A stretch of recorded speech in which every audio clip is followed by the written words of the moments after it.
Korbannya salah satu adalah Jokowi. Mungkin Jokowi diberitahu ini kau tuh dari korban ini, tapi dia nggak bisa apa-apa.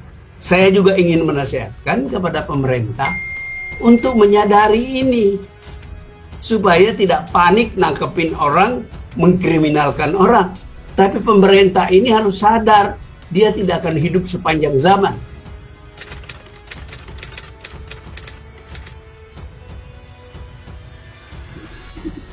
Di zaman Orde Baru, itu ada satu orang berkuasa. Dia bisa berkuasa karena didukung oleh partai terkuat di Indonesia. Namanya ABRI. Jadi bukan Golkar. Golkar itu jangan macam-macam. Yang berkuasa dulu, yang mendukung penguasa, yang jadi pegangan Pak Harto itu ABRI, bukan Golkar. Golkar itu tugasnya menduduki kursi-kursi di DPR, MPR, untuk memberi legalitas kepada pemerintahan Orde Baru, kepada Pak Harto, supaya keluar negeri kita bisa bilang kita negeri demokrasi. In reality, sebenarnya tidak. Tapi kenapa tidak terlalu ribut 10 tahun pertama Soeharto? Ya ada ribut-ribut, ada malari misalnya. Tapi pada umumnya karena orang ada kepastian dan ada hasil dari pembangunan ekonomi Soeharto. Disebut-sebut di situ peranan teknokrat Pak Wijoyo, gitu ya. Karena terlalu lama berkuasa, Pak Harto, sampai pada suatu tingkat dia membangun dinasti. Bung Karno tidak melakukan itu karena sampai Bung Karno turun, anak-anaknya belum ada yang menduduki popularitas kedudukan yang bisa diterima kalau dicalonkan. Jadi Bung Karno tidak mengalami itu. Pak Harto mengalami itu. Jadi disebut tadi Tutut jadi menteri dan sebagainya. Dalam buku saya, semi memoir, saya jelaskan saya pernah jadi penasehat Mbak Tutut di sidang Badan Pekerja MPR bersama saudara Rias Rasid. Rias agak risih, dia nggak mau. Saya mau. Kenapa? Saya ini kan pada dasarnya wartawan, ingin tahu. Saya mempelajari politik Indonesia secara akademis, tapi saya juga mau tahu secara praktek dari dalam. Karena itu saya menjadi penasehat ketua fraksi Golkar dipimpin Mbak Tutut waktu itu. Saya duduk dekat beliau selama sidang-sidang Badan Pekerja. Ada yang protes, tapi ya nggak bisa apa-apa. Waktu itulah saya bilang kepada Rias, perhatikan, ini orang, ibu ini akan segera menjadi presiden Indonesia. Bagaimana kalau saya beramal? Saya bilang begini, sebentar lagi setelah presiden terpilih, beliau akan jadi menteri urusan wanita atau menteri sosial. Tuh, saya tulis, Anda bisa baca. Dan nanti di tengah perjalanan, presiden akan bilang, saya mau lengser, saya udah tua. Dan para cecunguk-cecunguknya itu, cecunguk apa KKN-nya atau apa, atau orang yang takut pada dia, akan bilang, loh siapa yang gantikan Bapak? Jawabannya bagus, nanti nggak terjadi karena ada reformasi. Jawabannya ada, pilih saja ketua partai terbesar. Ketua partai terbesar waktu itu adalah Golkar. Mbak Tutut sudah menggantikan Harmoko. Kira-kira seperti itu. Nah, Jokowi ini jadi presiden, anak-anaknya udah gede, menantunya sudah gede. Oke, jadi dia nggak perlu menunggu lama. Itu penjelasan kenapa, salah satu penjelasan. Penjelasan lain, Jokowi itu kan tidak punya partai. Dia itu bukan kader PDIP, diaku sebagai kader PDIP. Dia bukan orang partai. Nah, dia sekarang menghadapi tahun-tahun terakhir meninggalkan istana. Siapa yang akan membela dia? So pasti akan banyak tuntutan. Oke. Barangkali perhitungan beliau, kalau keluarganya mempunyai kedudukan penting dalam politik, itu akan lebih menolong. Itu cuman spekulasi saya saja. Tetapi bahwa beliau memberikan kesempatan kepada anaknya untuk dicalonkan, itu bisa terjadi karena di antara orang-orang yang berkuasa di Indonesia ini sedikit sekali yang punya akal sehat. Kenapa? Sebab sebenarnya tidak ada orang yang berkuasa di Indonesia sekarang the way Pak Harto dulu berkuasa. Jokowi itu tidak berkuasa seperti Pak Harto. Dia harus berkompromi dengan banyak oligar. Oligar itu ada yang Megawati, oligar itu ada Luhut Panjaitan, ada siapa namanya, Surya Paloh. Bahkan polisi pun sekarang sudah menjadi oligar. Kekuatan polisi adalah bisa mengkriminalkan orang.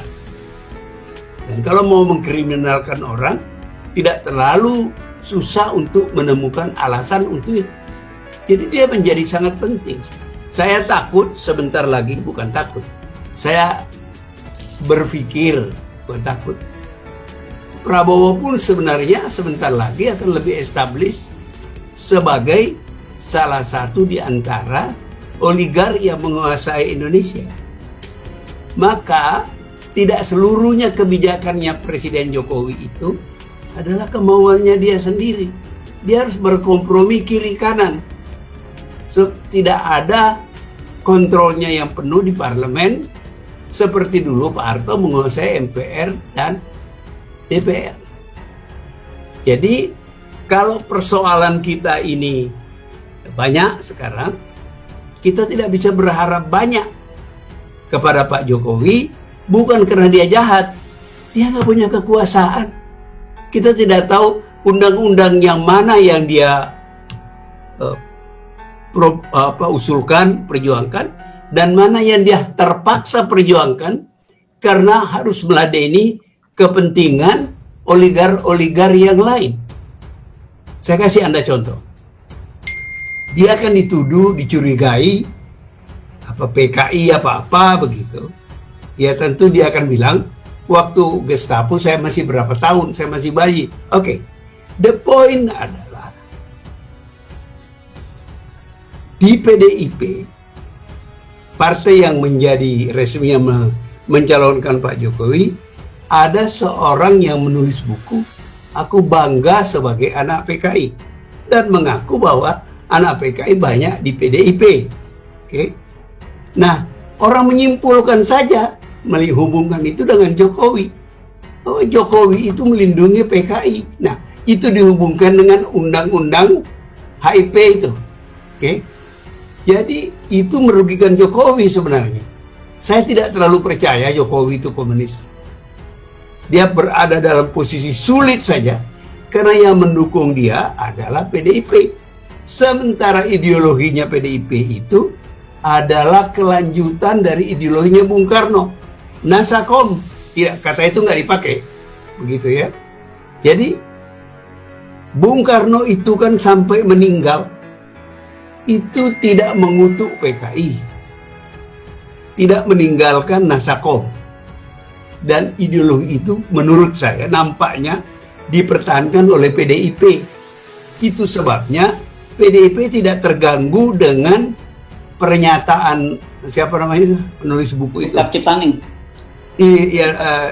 Ciptaning, bahwa dia anak PKI, karena memang itu tidak bertentangan dengan ideologi Bung Karno.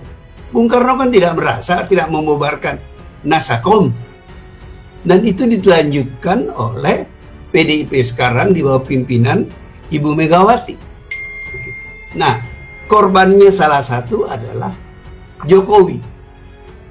Mungkin Jokowi diberitahu ini kau tuh dari korban ini, tapi dia nggak bisa apa-apa karena perpolitikan kita sekarang ini dikelola berjamaah oleh para oligar.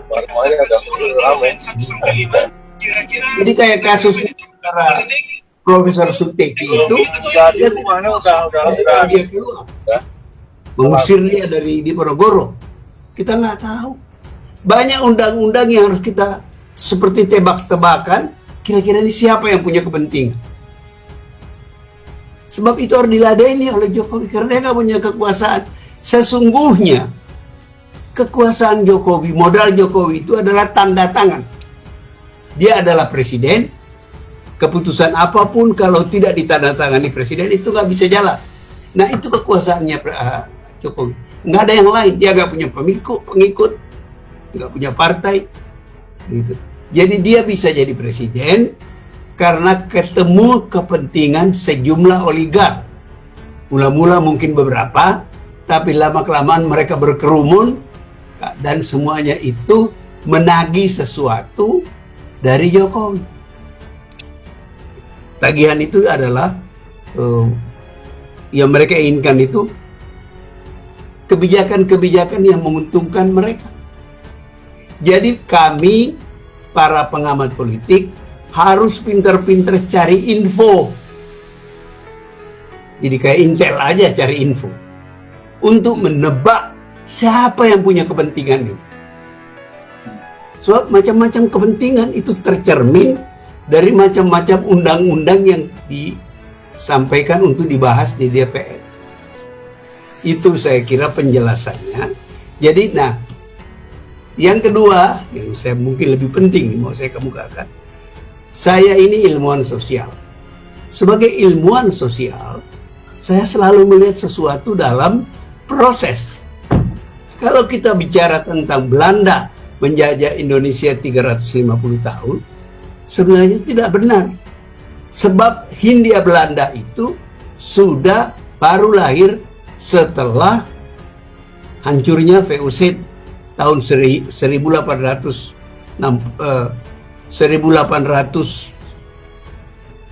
sekian.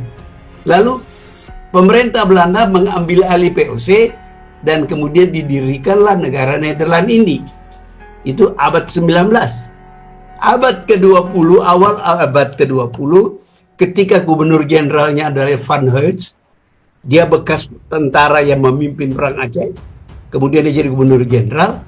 Pada waktu itu ancaman kepada Nederland ini itu kelihatan. Ada ancaman Inggris, ada ancaman Perancis, macam-macam. Jadi harus ada konsolidasi Hindia Belanda. Hindia Belanda inilah kemudian melalui proses menjadi Republik Indonesia. Jadi sebenarnya kita tidak dijajah sejauh itu, selama itu. Prosesnya berjalan. Nah, merdeka juga begitu. Bukan ujuk-ujuk